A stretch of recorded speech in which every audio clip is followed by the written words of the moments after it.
wanted to learn about how you can get involved in real space missions, you've come to the right place. So welcome, Scott, and thanks again for being able to do this. Great. And thank you for the introduction, Bruce. And thank you all very much for being here. I got to tell you, I've been super excited all week to give this talk, and I'm excited you're all here as well. I am going to ask Bruce and others, like, if you don't mind watching the chat and watching for hand raises, only because it is tough to see it on my screen as we go through. But please, if something important pops up, you can just sort of talk to me and let me know, and we can address questions as they come up. But we will try to get through the slides as quick as we can to get to questions too.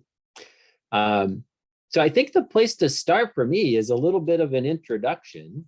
So there we go. And so, a little bit about me, like, why am I here and where did I come from? So I live in Maine in the United States. It's a very rural state, which means there's not a lot of people that live here. And we are mostly an agricultural and fishing society. But we do also do a lot with CubeSats here, and we're very excited about it. As I said, I do a lot with competitions. And so myself, I'm an engineer by trade. And so an engineer is somebody who just uses math and physics and programming and computers, basically gather up all these tools and then use them to try to make some kind of device or project or satellite, whatever it may be. But we put science and math to it and we make things happen. And so I've been doing that for about 20 years, very much enjoy it. And as Bruce said, if you have any questions outside of CubeSats, maybe related to music or things like skateboarding, I love skateboarding as well. I run all the time. And as he said, chess. I am a competitive chess player. I'm also a US chess tournament director. And so if you have any questions about chess, we could have a little side chat as well. So that's a little bit about me. A little bit more about Maine. So I know a lot of you might not know much about Maine or even where it is on a map. So here we are looking at the United States, and Maine is right up here in this top right-hand corner. So Maine is pretty unique in that we are the northernmost, easternmost state in the United States, which gives us the unique situation that we get the very first daylight on the eastern seaboard for the United States. And in fact, people go to what's called Cadillac Mountain on the coast of Maine, and we get the very first light hits the top of that mountain in the morning. So people usually congregate there on holidays to get that sunrise. It's really pretty. So other things that we're known for in Maine is we are well known for being cold. We are pretty northern. I know we have some people from Canada and Russia on here, so I don't hold the title for the coldest place, but we are pretty cold up here. And we're also known for our oceans and our lighthouses. We have, I think, the highest density of lighthouses in the United States. And people go there all the time to take a look at our lighthouses. They're very pretty. We're also known for Mount Katahdin, which is a very famous mountain here in Maine. It is part of the Appalachian Trail system. And if there are outdoor people who like to go hiking in the group, you'd be very interested in Mount Katahdin because it's part of that system. And it has a really nice, what we call a knife edge on the top of the mountain. So it's just a very narrow little walkway. And when you're on the top, you can look down about, 1,000, what does it be? About 3,000 kilometers down. I think I said that right. Maybe 2 kilometers down. Anyway, it's very high and a little scary. Another thing we're known for is lobster. I love to eat lobster. So Maine has the Gulf of Maine, which is the world's richest repository of crustaceans in the world. And we catch lobsters here all the time and we bake them up and they're so good. If you have not tried a lobster, I highly recommend it. I know they're very expensive and hard to find in some places in the world. You'll just have to come to Maine and you can just reach into the ocean and pick one yourself. It'd be kind of cool. The last thing we're known for is our wild blueberries. So Maine wild blueberries are given all over the world. They have a very unique flavor to them, and they're just delicious as well. So in the summertime, we love to just walk down the street, and we can usually find a blueberry bush on the side of the road, and we can just start picking blueberries. Very delicious. Okay, another thing we're becoming well known for is satellites. So what you're looking at here is a picture on the left. This is a company that started in Maine. They're called Blue Shift, and they're creating a new kind of rocket.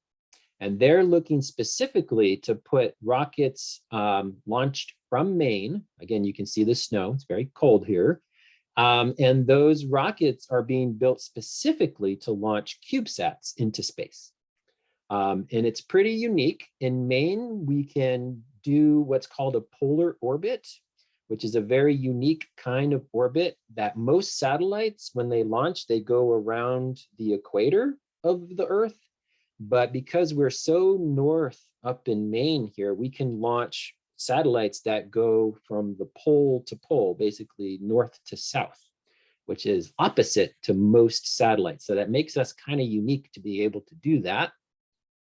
And the picture on the right is our very first Maine satellite that we're building. And in fact, we're launching that with NASA this summer.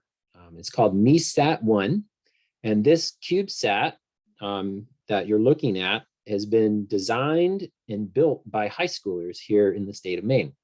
And again, it's our very first satellite that we've ever launched, and everyone here is very excited about it to actually put the hardware into space. Okay, so let's talk a little bit then about what exactly a CubeSat is. And so what I have is just a short little video. This was actually made by NASA here in the United States, and it's just gonna talk a little bit about what CubeSats do. And if you can't hear the sound, somebody's gonna have to tell me, but I'm pretty sure this should work. What is a CubeSat? As you might guess, a CubeSat is shaped like a cube, about 4 inches wide, long, and deep. That's called 1 unit, or 1U, small enough to hold in your hand and very light, around 3 pounds. And like building blocks, units can be combined to make bigger CubeSats by stacking them into 2, 3, or even 6 units. Once in space, CubeSats can open up all kinds of tools: solar panels for power, communications antennas, telescopes, and more. CubeSats are great because they let schools, universities, and other teams launch their very own missions, and who knows what they'll discover. CubeSats are also made from standard, low-cost parts that are easy to get and tested for launch safety.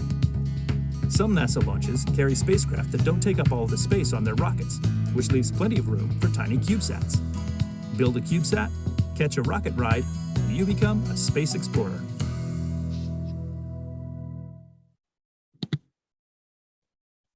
Okay, so what you just saw was a little introduction to CubeSats, right? They are tiny, tiny little satellites. We call them CubeSats because they are in the shape of a cube.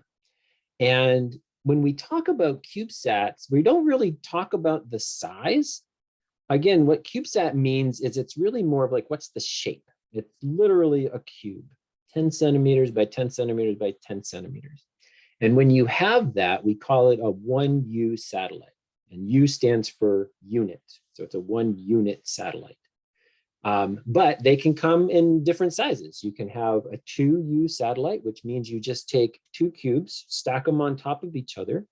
They're not different pieces. They can all be made out of the same piece, but they just fit the size of, instead of 10 by 10 by 10, now it's 10 by 10 by 20, right? And you can do the same thing for 3, 6, 12. You can sort of build them any way you want, but we usually do stop at 12.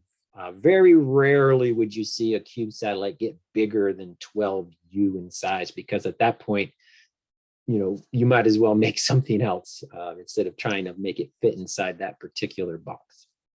And so over on the right, you can see there's 2 satellites that have been proposed. I'm actually not sure whose satellites these are. This is a picture I found off the internet, but you can see on the left, there's the 1U. So it's just a small cube. And then on the right, you see there's the 3U. And again, you can see that it's 3 times as tall, but it's not like it's made out of 3 pieces. It's still just one big piece, right? And in fact, just by looking at it, you can get a lot of information about what that satellite is trying to do, because they all do different things. And in fact, we'll talk about that more in a minute. But like, as I look at this 1U satellite, I can see a couple things. I see that it must have a computer inside. I see some computer connections. I can see here that there are some solar panels on the side. So clearly this is meant to be in outer space and to interact with the sun. This taller one, though, is a little bit different. I don't really see any computer connections on here. So functionally, it's got some different stuff going on. And that's what's kind of great about these CubeSats is you can really customize them and make them do whatever it is you want to do. Okay, we'll talk more about that in just a second. But I can't talk about CubeSats without mentioning Dr. Bob Twiggs. He is considered like the father of CubeSats. He's the one who came up with the idea of why not make small satellites and make them in the shape of a cube. It doesn't sound that amazing, but for a long time, this was really an impossible feat. Technology really had to get better in order for us to be able to make satellites this small. And what Bob Twiggs was able to do is it really forced people to think really hard about how can we do it? How is it possible to get things that small, fit inside of this box and still operate like we want a satellite to do, right? Gather data, take pictures, have a battery, do all of these things and fit it in that small space. It's really hard. In fact, it's kind of a fun story about how Bob Twiggs kind of came about this. So he was a professor at Stanford University, and he challenged some of his students to actually make this first CubeSat ever. And the way he got the idea, and maybe this is before a lot of your time and you might not know it, but back when I was a kid, there was a thing called the Beanie Baby. Is anybody familiar with Beanie Babies? I know you can still buy them at the store. They're basically little tiny stuffed animals. And the story goes that he bought one, I think, for one of his children. And he had the box. And then he kind of had the idea, well, why don't I take this box that this Beanie Baby came in, and I wonder if I could turn that box into a satellite, right? Pretty interesting how that comes together. So that's where CubeSats were really born. And this was back in 30 years ago when this started. And so CubeSats have really been growing in popularity ever since. And there's many reasons why.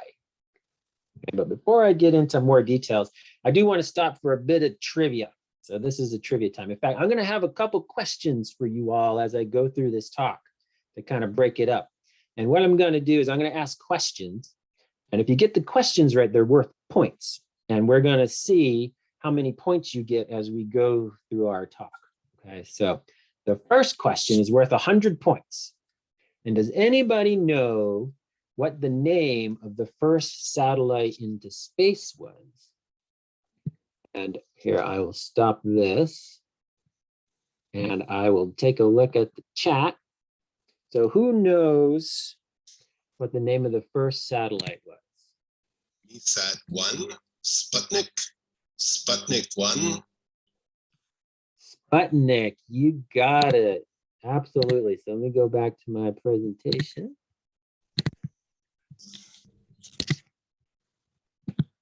Yep. So Sputnik. And yeah, so Sputnik actually, I don't know why I have the 19 on there. Apologies for that. But Sputnik, what it means in Russian is fellow traveler. And yes, this launched in 1957 and is a very interesting satellite. I would say right now, most little CubeSats that we put into outer space have about 100 times more technology in them than what Sputnik had at the time of its launch.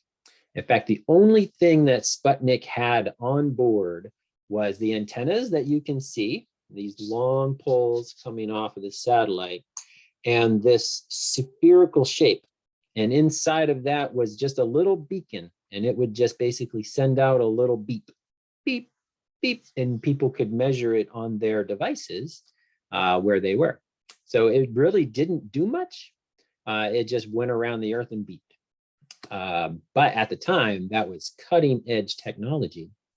And another fun fact about why it's a sphere, right? They could have chose any shape, but they chose a sphere because if you go and look into outer space, everything else that's out there, except for some asteroids and things, but they're all spheres, planets, right? So they wanted to call this like the first human-made planet orbit, and they wanted it to look like a planet. So it's very interesting. Okay, so if you got that question right, give yourself 100 points and congratulations. Keep that in mind, and as we get through more questions, keep adding them up. All right.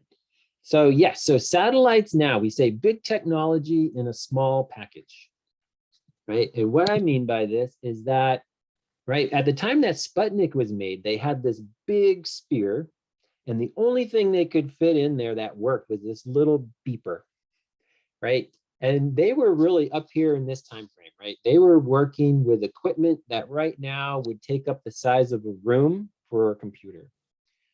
And as the years went by, computers got more and more compact and more powerful, to the point where here we are now in like 2020, and we have our smartphones and our computers, and basically our phone has more computational power than a computer the size of a house had 50 years ago, right? Pretty amazing.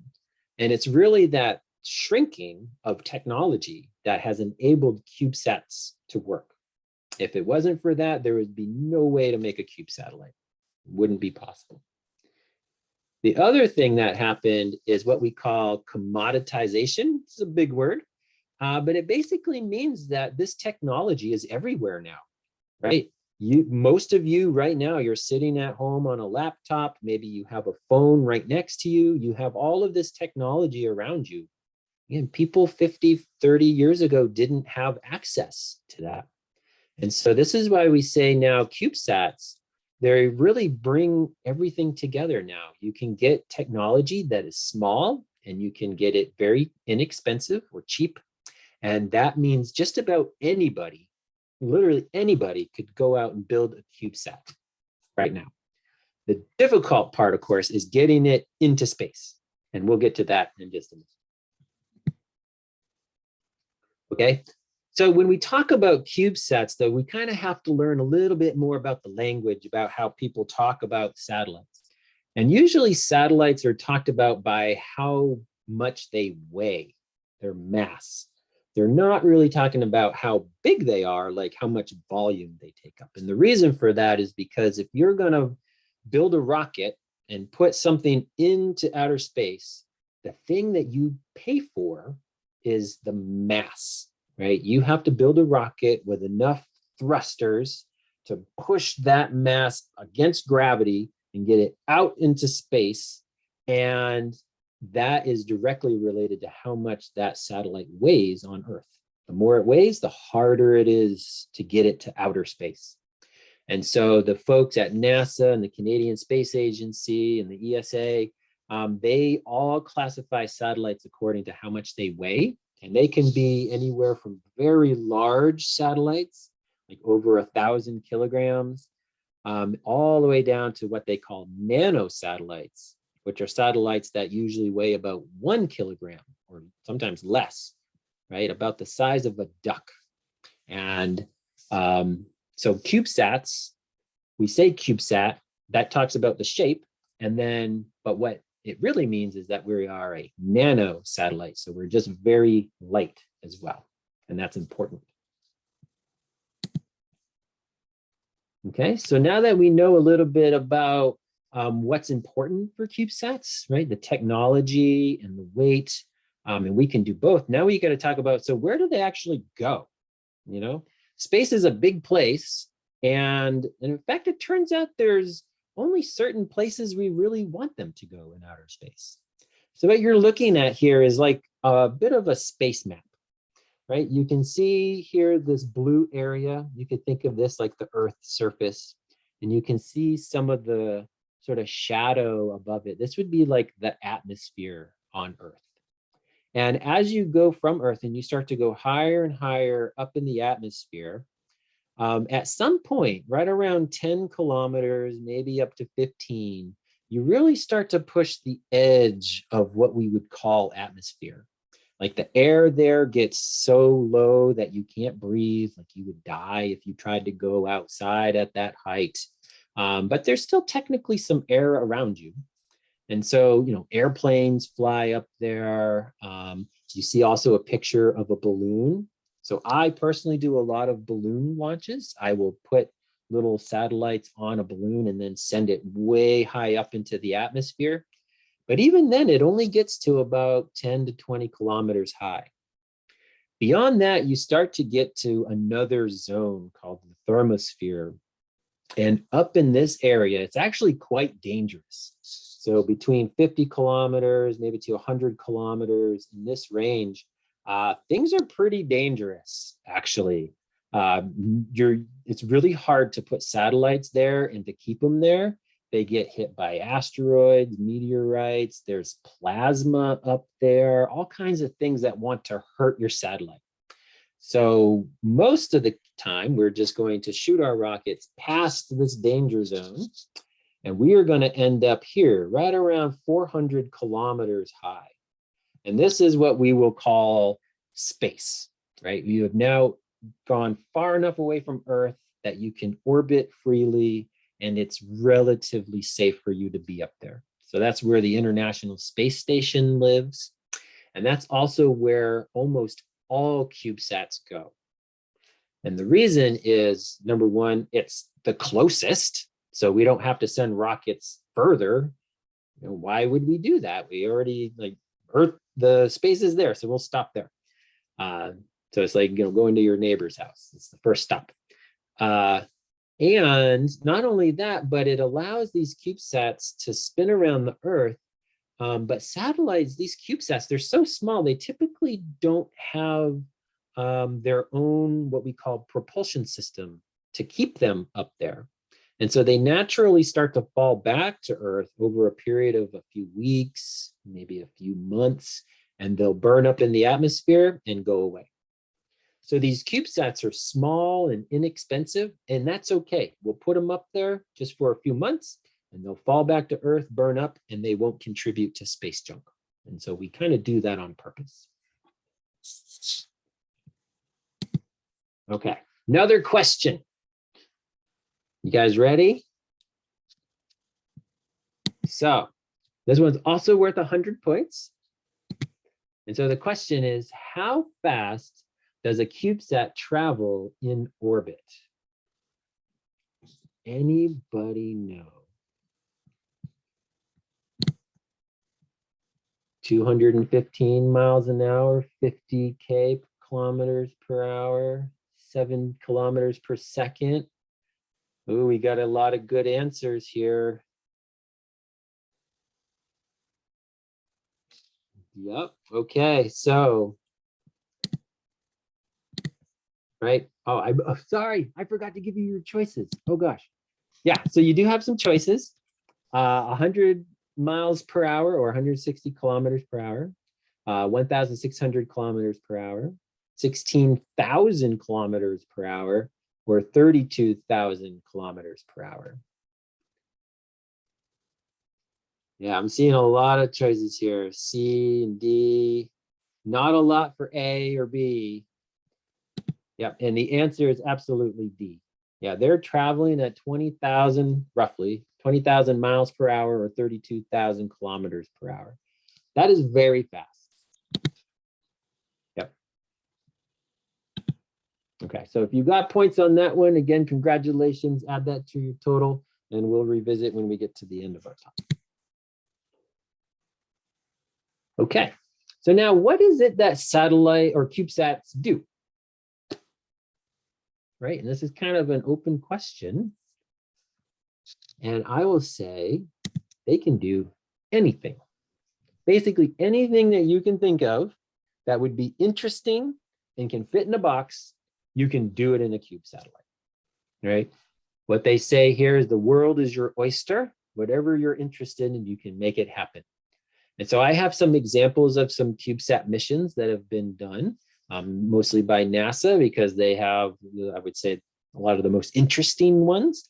But again, high school students, middle school students, even elementary school students have made CubeSats and gotten them to space. Okay, so I'm going to give you just some examples. So this here is a little video for Marco 1. It stands for Mars Cube 1. And in fact, I had the pleasure of meeting the lead investigator for this mission. His name is Andrew Klesch, and he's the one who developed and designed these CubeSats specifically to go to Mars. And so we're going to watch a short video on what that CubeSat did. Communicating between Mars and Earth requires a complicated choreography, with everything in the right place at the right time. Sometimes hours can pass before information is relayed from one planet to the other. That's why when NASA's Mars InSight lander launches this year, the rocket will carry 2 tiny satellites on a technology test of their own. Meet Mars Cube 1. Marco, NASA's first CubeSat mission to deep space. These briefcase-sized satellites will travel separately from the InSight lander while they test out new miniaturized technologies.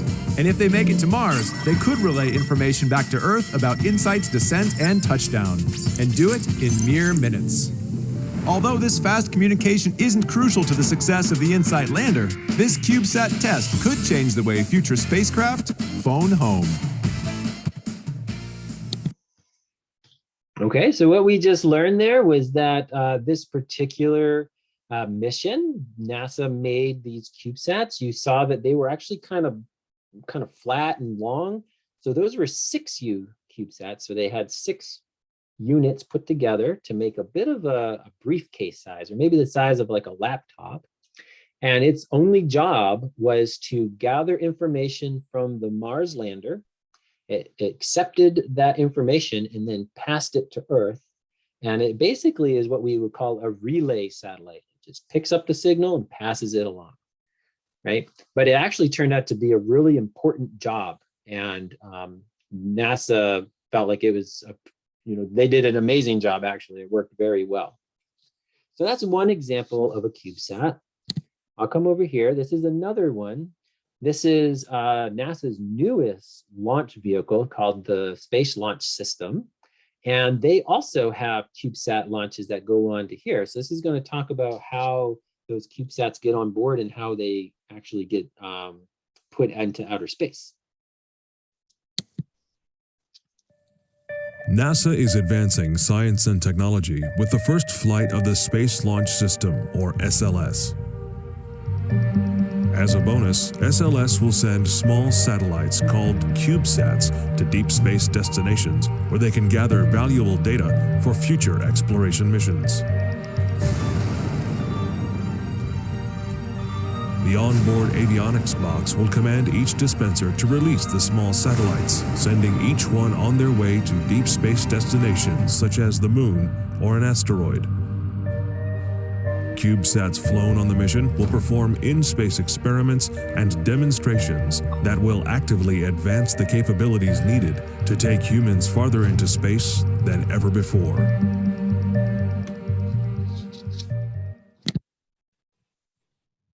Okay. So yeah, there was a lot of information there. So what we saw was basically how NASA is really intending to take a lot of CubeSats on future missions. Like they really think these are very valuable. And what you saw there in that video was you noticed that there was all these CubeSats sort of around the inside of that rocket, and they just kind of shot out a little bit. Right. So what this next video is going to do is kind of explain a little bit more about how you take these satellites and you package them to go on a rocket ship ride, and then how they end up popping out of those boxes so you can actually see what's happening. So this is just a short video sort of explaining that. Scott, just a real quick question. If we we'll do that Go after ahead. you. Yeah, from Jaden. Jaden asks, what happens to the thing carrying the CubeSats after it dispenses them? Yes, great question. In most cases, that is going to be sort of disposed of material, things that will ultimately be recycled back to Earth, right? That little shuttle part that popped off and the CubeSats came out, that is going to be intended just to fall back to Earth and burn up. It's a disposable, what we'll call a bus. Right, it's just a means of transportation to get the satellites into space, and then once the satellites are there, we don't care about that part anymore. Yeah, good question.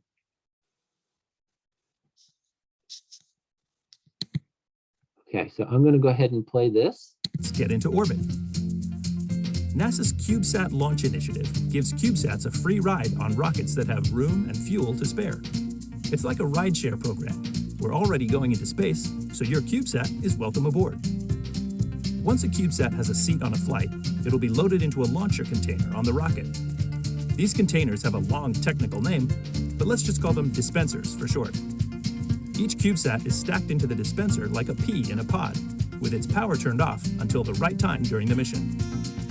After the launch, once the rocket is at just the right elevation, the main spacecraft separates and heads on its way. Then it's the CubeSat's turn.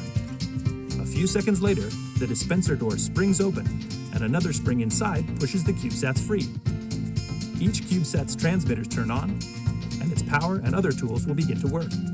Then your CubeSat is ready for its mini mission in space. Scott, we had a question come up from Ethan. Ethan asks, can you add thrusters into CubeSats to keep them in orbit? Excellent question. And I would say people are trying. Again, the problem is these satellites are generally really small, and it takes a lot of weight to add a thruster. And right now, most thrusters are like, some CubeSats have thrusters actually, but most of them are just to like spin the satellite a little bit to help what we call orientate that satellite in relationship to, say, the Earth's surface, or maybe pointed at the sun. So there's little thrusters that help nudge it left or right just a little bit. But there's really no thrusters that help keep it into orbit for long periods of time. You need a lot of propellant to do that. And we're still researching new types of systems that will allow us to maintain orbit for longer. But I would say we're maybe another 10, 20 years away from having something actually ready to do that. And a couple of students are asking, how can we learn how to make CubeSat? Yeah, excellent question. And I do have a few slides that'll talk about that, but for the most part, a lot of it is there are a ton of resources available. So if you have a keyboard and you have a Google search engine, you will find just a wealth of information about people who are building their own satellites, and they'll put that information out there for you to review and to read. And then there's also a lot of programs. Like here in Maine, I run a program where all we do is we help students just like you actually, figure out what kind of mission you want to do. That's sort of step number one. You have to have your idea. And then once you have your idea, you have to start thinking about what technology do you need to make that idea happen? And that can be the hardest part right there, knowing what it is you need to be successful. And so the place to start is absolutely find somebody, either local or somebody even on the internet, that could help be a coach. And that is going to be so important as you start. But I think you'll quickly find that as you just start learning, you get so much information so quickly, you'll be amazed how fast you can become, a CubeSat expert yourself. Just keep at it, ask lots of questions. Scott, sorry, speaking of questions, we're getting quite a lot in the chat. Keep them coming, guys. Josh, I'd like to know, how long does a CubeSat stay in orbit, and how much does it cost to launch a CubeSat? Another excellent questions. Yeah, so for the first one about how long does it stay up there, the real answer is it depends on the rocket that you go on.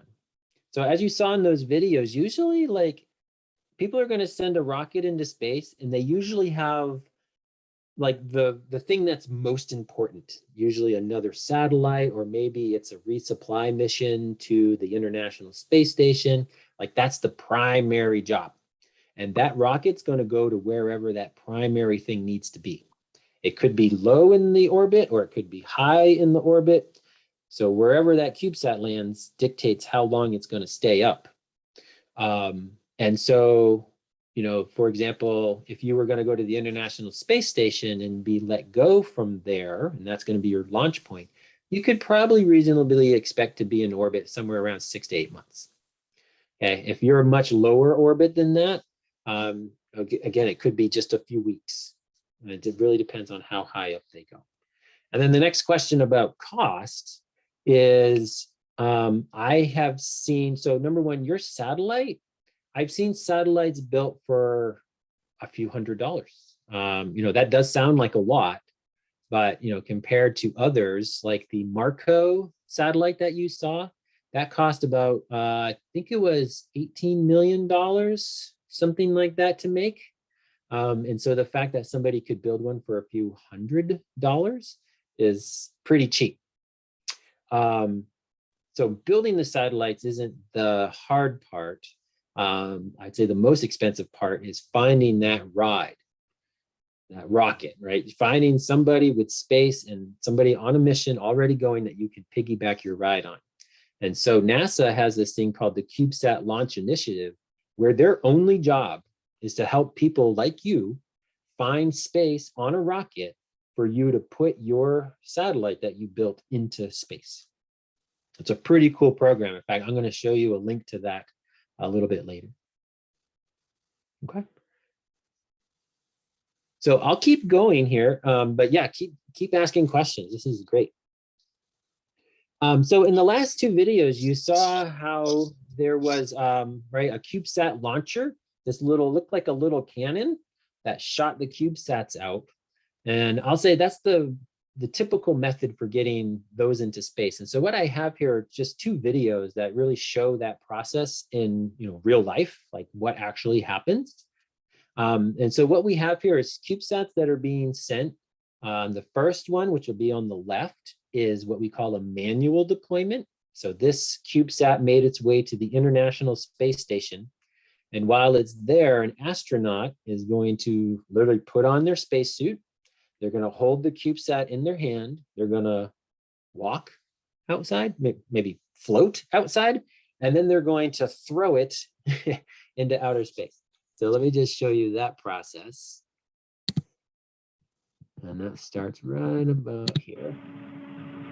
You can see the space station, and you can see the satellite, the astronaut on the outside. And there we go. They just manually. And there goes the first of the two Tanusha satellites deployed manually by Sergei Rosansky.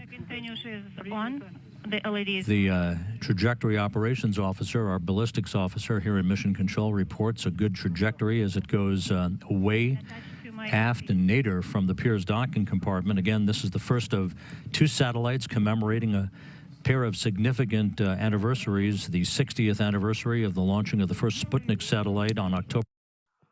Okay, so that's just a flavor, right? So that would be the quick and dirty way to put a satellite into orbit, to literally just throw it. And you saw what happened to that satellite. It was tumbling and spinning.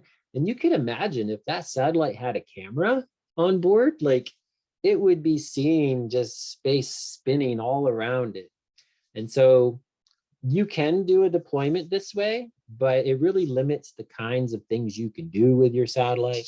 So another way is what we see over here on the right, and this is that CubeSat dispenser. And this is literally like a little satellite cannon. It's just going to, you load them up and you shoot them off. And so we'll see this in action. And this starts right about here. So you see an astronaut looking through one of the windows of the International Space Station, looking out to the CubeSat cannon. And you see the doors are open. So we're ready to launch a CubeSat. And you'll see in just a second, it pops out. And you can see now that it's like floating away from the International Space Station. And what's really interesting about this is you notice how just straight and flat it flies now. So in this case, you can imagine if you had a camera on that satellite and you were looking down at the Earth, you would get an amazing picture of the clouds and the sky and the Earth ground beneath you. So that's why a lot of satellites get launched this way. But it really depends on your mission, right? All of these things that you see, all of it is driven to what is your mission and what is it you hope that satellite to do. Scott, Ethan had a question that was really quite interesting. Something very innovative, I think. Can you add a parachute and a heat reflective material and collect the CubeSat at the field near your house? Wow. Yeah, that would be very interesting. I think the answer is probably, but I don't know enough to say if that's possible. I think theoretically it'd be possible. And I would love to work with a team to see if we could figure out how to do that. That would be super fun. Yeah, great question, great comment. Okay, so another space satellite trivia. So this one's worth another 100 points. So the question is, how many CubeSats have been launched into space? Okay, and I do have choices. So we have, are there 500 CubeSats, 1,000 CubeSats, 2,000, or 3,000? And I know there was a question earlier in this segment that asked a similar question, how many total satellites are there?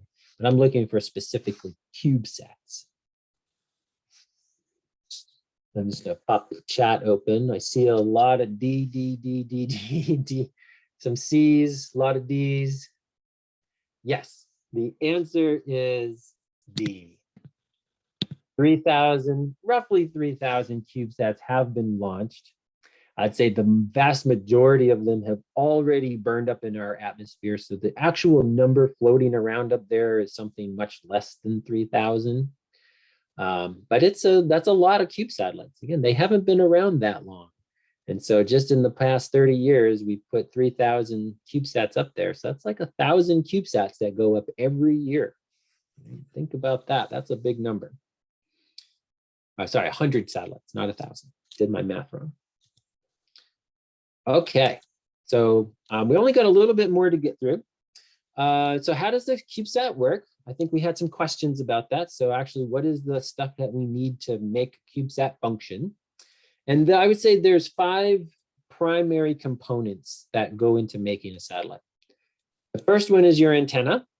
And the antenna I like to think about is really like the voice box of the CubeSat. Right? Your voice box is what translates thoughts in your mind. You squeeze muscles in your lungs and the air comes out, and that air has a very specific information that's encoded into it, right? We hear it as words in our ears and we understand their meaning. And so that's what the antenna is. It's like the voice of the CubeSat. It's what's putting that information out to the world to hear. But the antenna can't do anything by itself. The antenna needs a radio transmitter to tell it what to, how to say things. So I would think of this like my lungs, right? It's pushing air over my vocal cords and my voice box, and it's putting that energy into that antenna to then make that signal happen. So that's what the transmitter does. And it's also, the transmitter is helpful because it kind of tells it a little bit about, how it should sound, how loud it should be. It gives it all of that kind of information. But of course, none of this makes speech yet. In order to make speech, you need to have a brain. And so every CubeSat is going to have some kind of a computer. And the computer is what's telling the transmitter what it wants the antenna to say, right? What language is happening, what information needs to go out, right? All of that's done on the computer.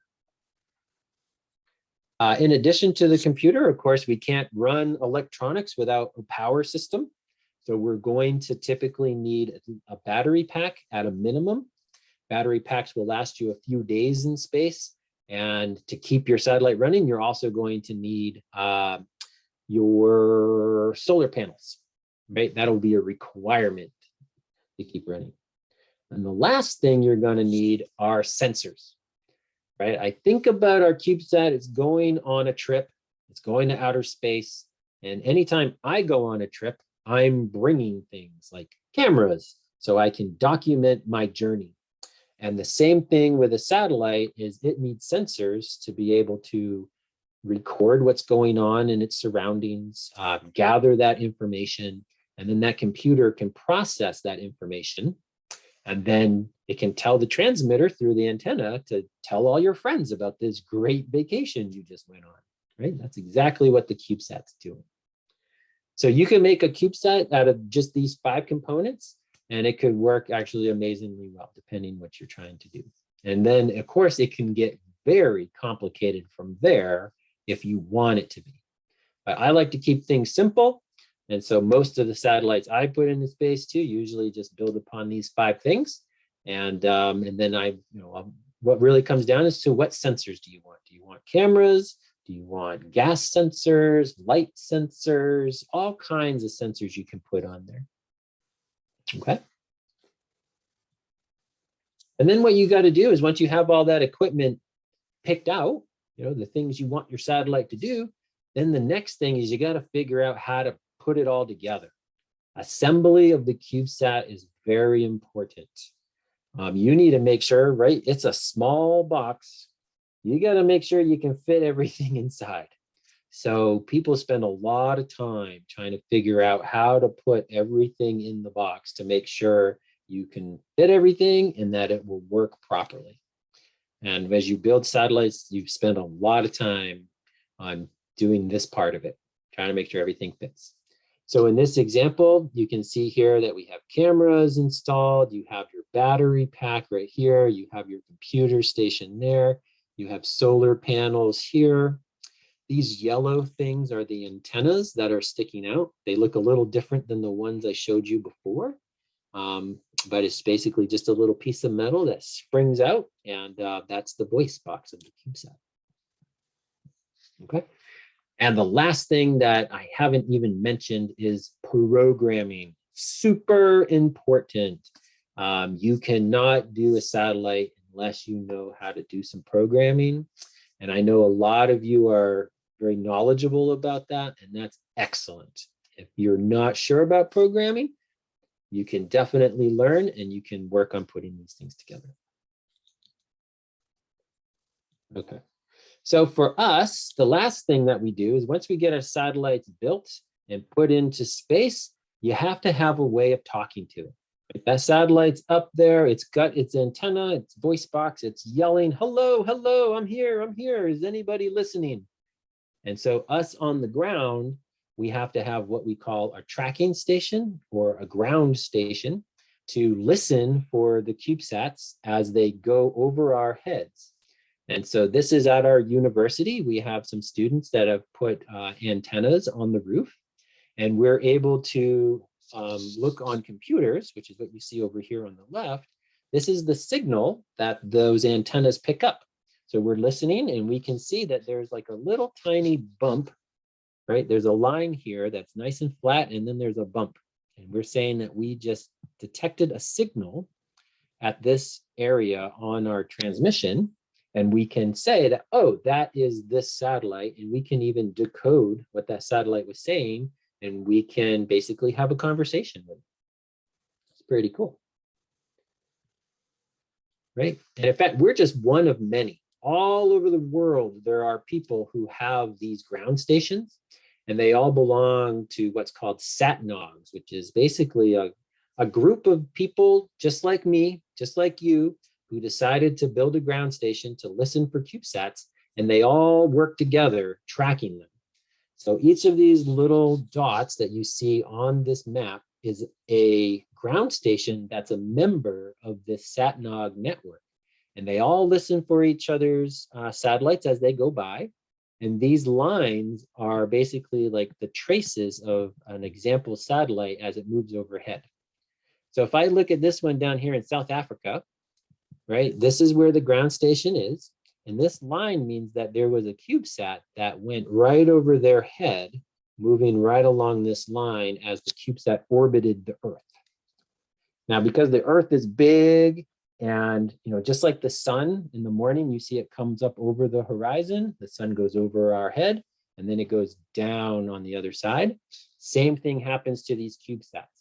This line starts when the satellite comes up over the horizon for these people, and then it goes over their heads, and then the satellite goes down and it sets on the other side, and then they lose track of it.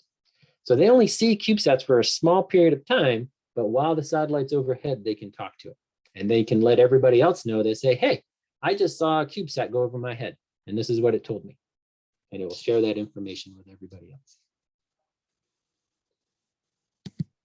Okay. So the last thing is testing your satellite, right? You're putting stuff into space, and but you don't want to just put it up there without testing it. So we always test it. And the way that we test it a lot, as we said, like I've done a lot of balloon missions, we will do balloon launches. And so here's a picture of us just last summer. You can see here, these are all high schools, people that I worked with, and they have all their CubeSats lined up here on the bottom, and they're all connected to this big balloon. And this balloon is going to be what carries it up into the upper atmosphere. Not quite to space, but pretty close. And then this picture shows that leaving the ground, and each team was holding their CubeSat. I think there's about a dozen CubeSats connected to this balloon, and it's going up high. This is a picture when it was at its highest point. So this was around 100,000 feet. Sorry, I don't know the conversion to kilometers, but it's high. And at this point, the balloon burst because it got so high, and then the satellites start to fall back to Earth. But what's great about this is as the satellites went up, we can talk to them, we can make sure they're working.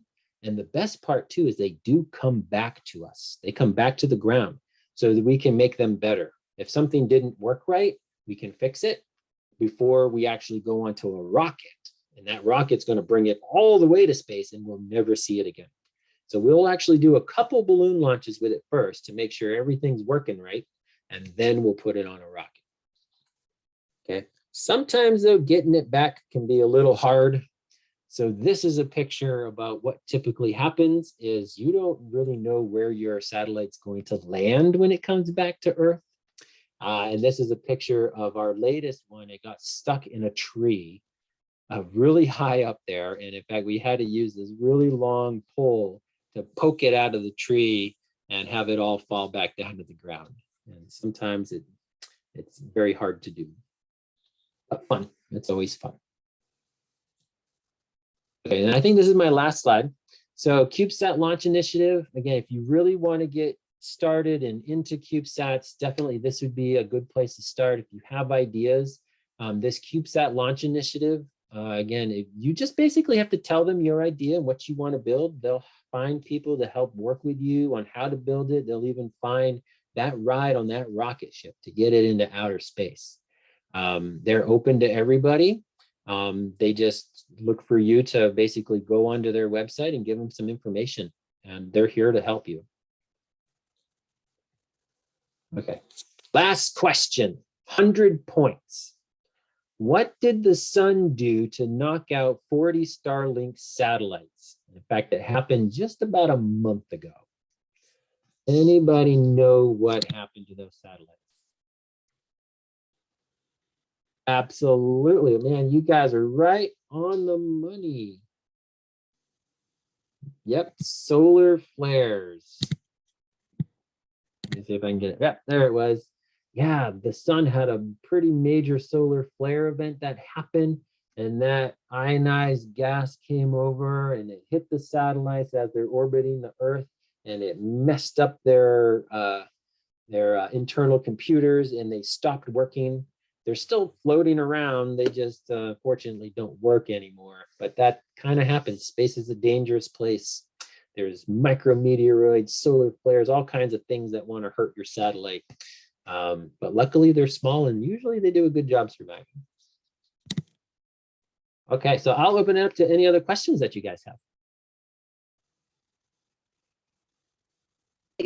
Oh, thank you, Scott. I know, do you have another 10 minutes maybe, Scott, just so that they can ask some Oh, questions? absolutely. I know I went a little long, and my apologies, but yeah, I can stick around for questions.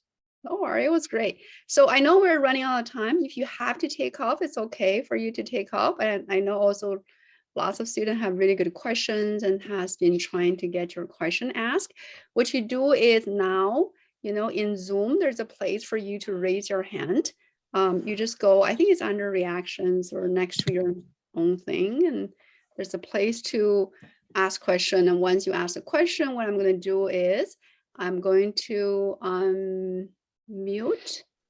Let me try to go get a slightly different view. I'm going to unmute you. I'm going to call your name, unmute yourself, and then you can ask a question. Okay. The first person I'm going to call is Rishi. Let me try to unmute you. Go ahead. Hi. Hi. Hi. I had a question. What programming language is used to program the CubeSats? Excellent question. I will say there are many different types of programs that will be used. In fact, even on a single satellite, there could be many different programs that are written in different languages to make a particular satellite work. There is a standard protocol, though, for when it comes to the antennas and how the antennas communicate together. And in fact, that's regulated by, I'm going to forget the name of the agency, but they do request that when you have an antenna, that you do a process called encryption. And the idea here is that you don't want everybody necessarily to know what you're trying to say. And so only people with the link that knows how to decode your message can actually read it. And so that's pretty interesting. Cool. A good question. Yeah, the next person is Zara. You can unmute yourself and ask a question. Go ahead.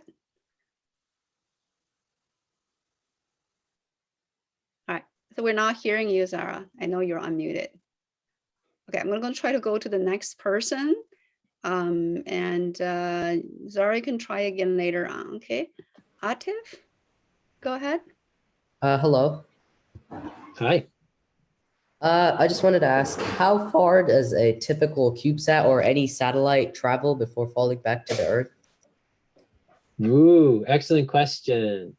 Total distance traveled is a tough one. Usually what we talk about is like the number of basically like transits that have happened. You know, how many times, if I'm standing here on the Earth at a particular spot, how many times does that satellite go over my head before it crashes back into Earth?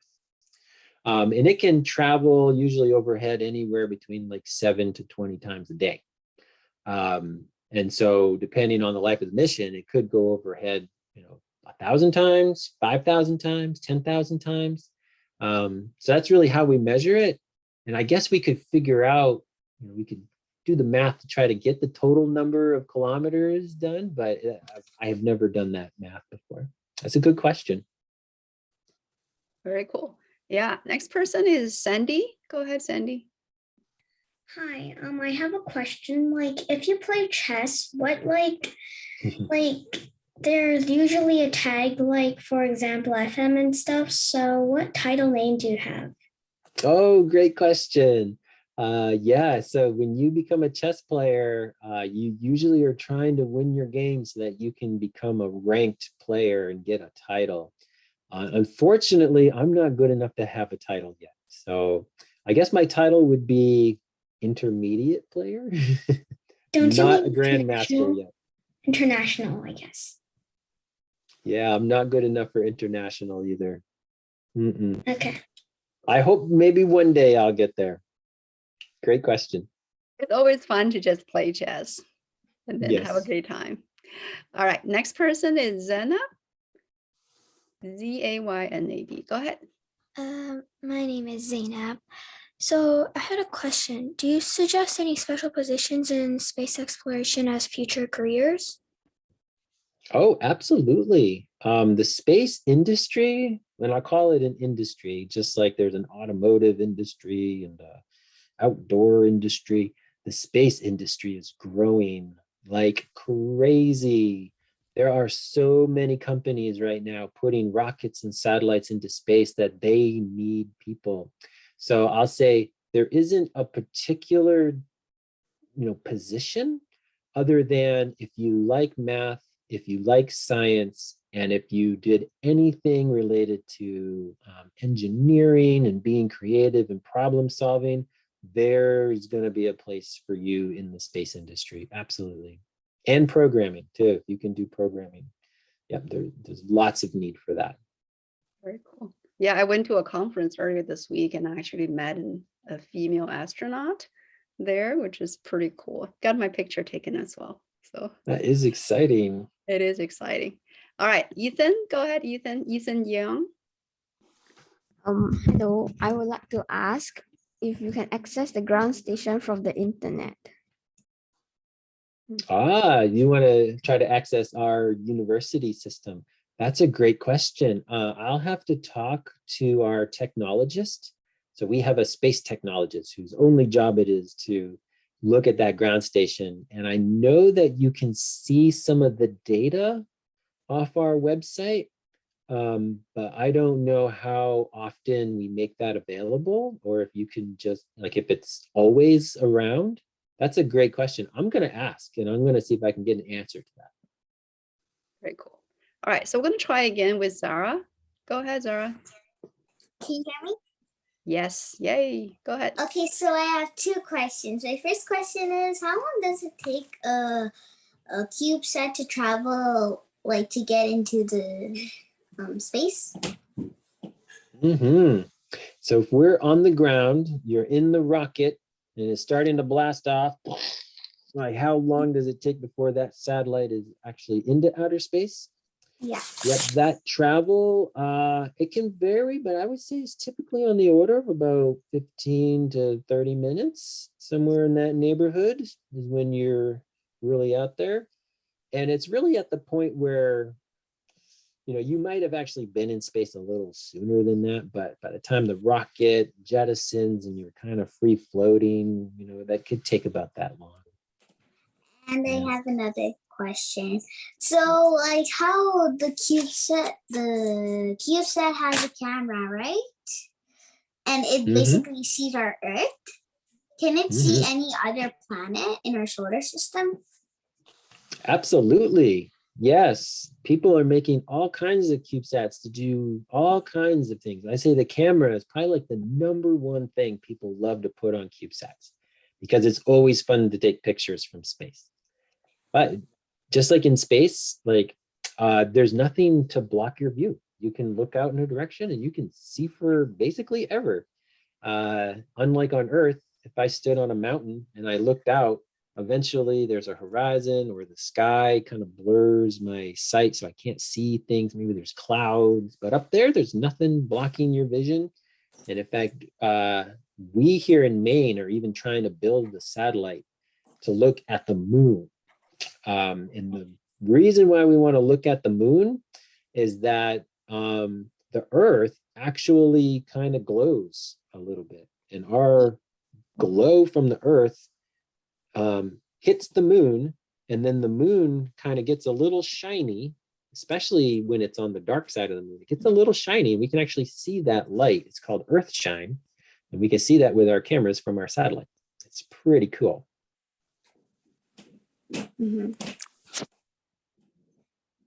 Okay, cool. Next person, we're gonna have Ray. Go ahead, Ray.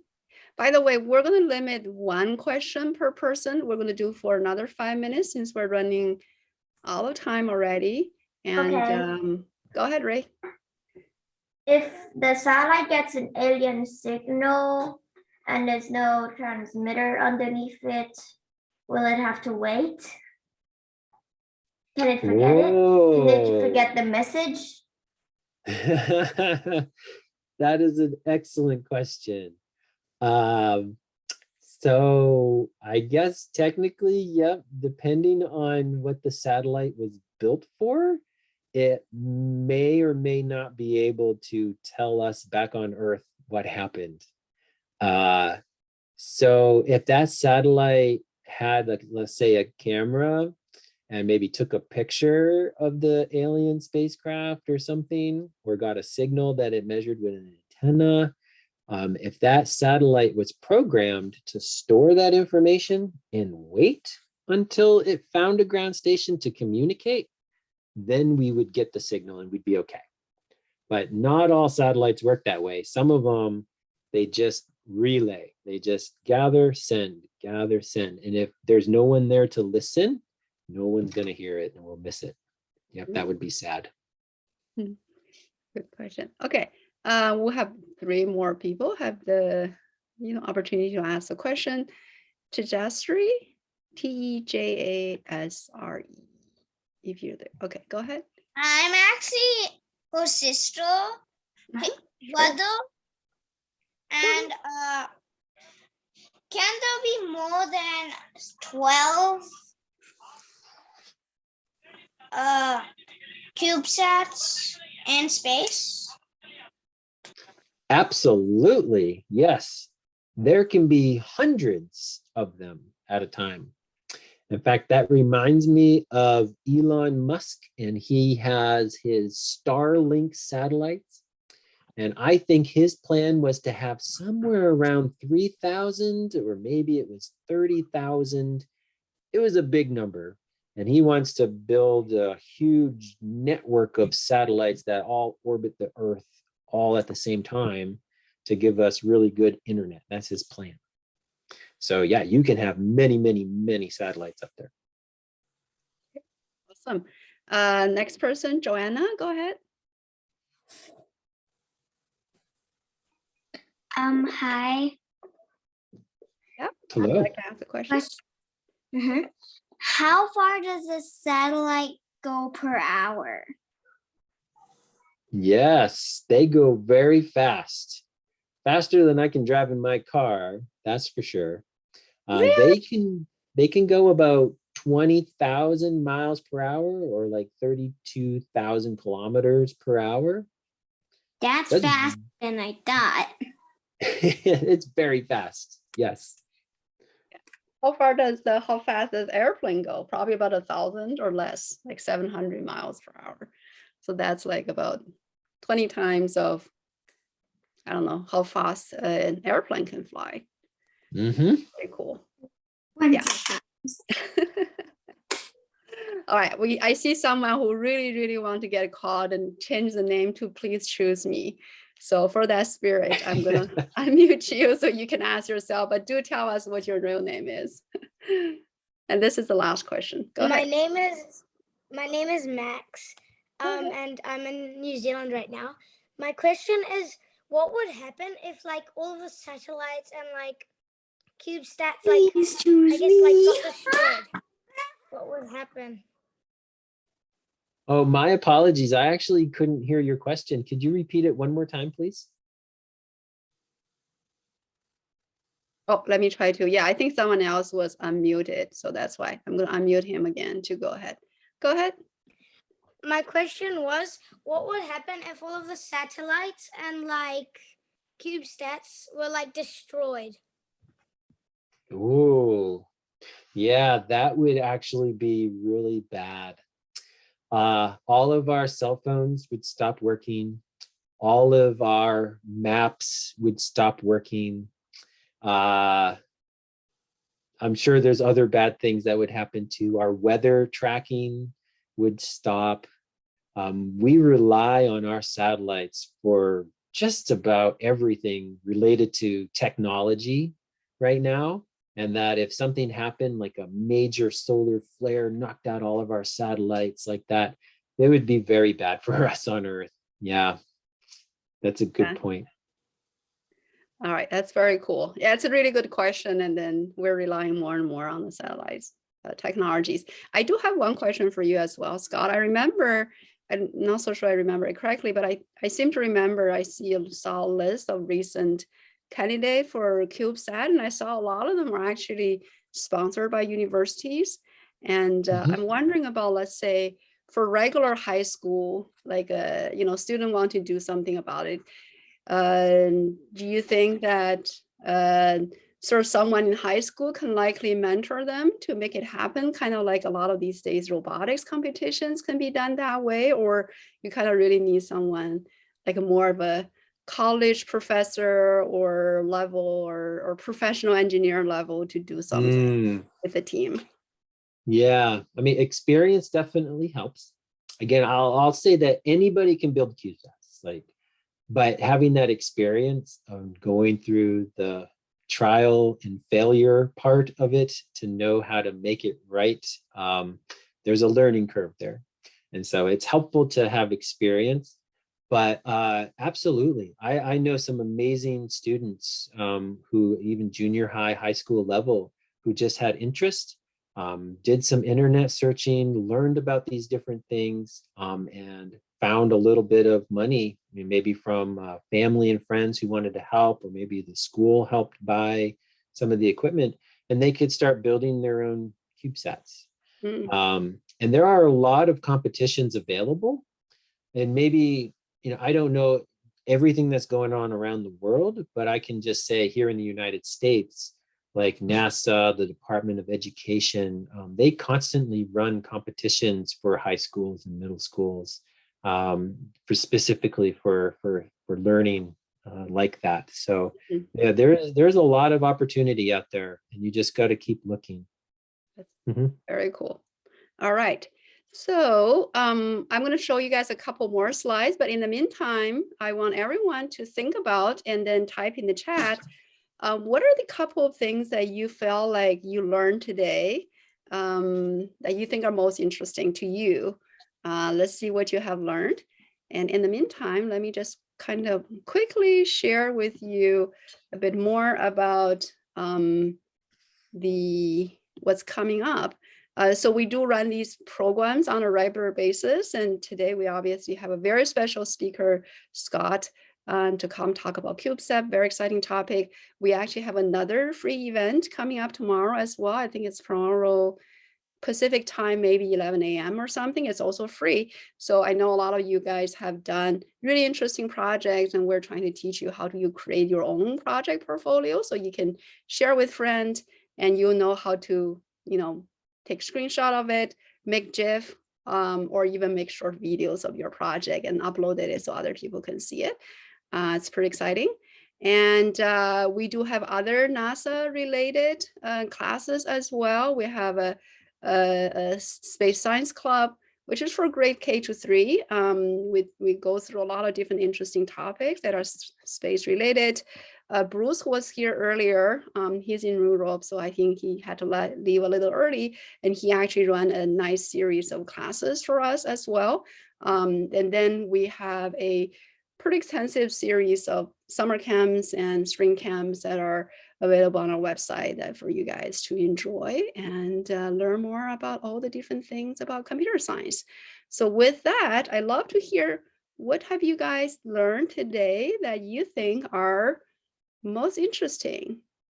What CubeSat is? Yeah, even just something like that is super, super exciting, right?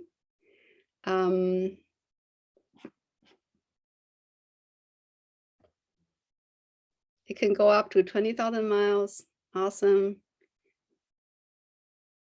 I think, yeah, it's so exciting. It makes this whole space, and the CubeSat make the whole, like, doing something for space become so much more accessible. It's just kind of unthinkable. And then it's also interesting, as you said, that not only that, but there are also the ground networks and all of those things that that are readily available for people who want to experiment with it. So you don't have to kind of build the entire infrastructure from scratch, which would be a huge amount of job. And then someone, Alexandra, said, oh, I learned that they actually come back to Earth. Might get destroyed in the atmosphere, but Yeah, they do come back. Cool. Awesome. Well, thank you so much. You guys are awesome and lots of great learnings. Yeah, someone actually asked a question, wouldn't the CubeSat break when falling back to Earth in the balloon test? Yes, I was just gonna hope to answer that too. Yeah, so there's a parachute. Yeah, it comes down nice and slow. It's okay. Yep. Do they all come down together or like because they went up together, so they all come back together, right? Yeah, they're all tied together on a string typically. And yeah, I mean, when they all fall down together. Yeah, it's like a train pulling into the station of CubeSats. Okay. Yeah. That's cool. They make it easier to find as well. If it's just like individual ones, and it will become quite a egg hunt to get them all figured out. Awesome. Great. All right. Well, with that, I want to thank Scott again for an excellent conversation today. And I'm sure many of you would want to go build a CubeSat, and I want to look more into it as well. Maybe our program can organize something to help kids like build CubeSat. That would be super exciting. And I also want to thank everyone for joining. Awesome questions. And I hope to see you guys again in future events. Great. Nice to meet everybody. Have a good night or All morning, right. wherever you are. A couple people asked you for email. I don't know if you want or not. If you want, you can use the chat to privately send them your email, but if you don't, that's up to you. It's yeah, they can always find me on my website too. So if you just go to the University of Southern Maine, you can find my name there and it has my email address right there. So I'll just point you in that direction. So search for Scott Eaton's name and then Maine, and then you'll find his website. Cool. Yep. I was looking at your website earlier, actually. So awesome. Great. All right. Again, good night, everyone, and then have a nice weekend.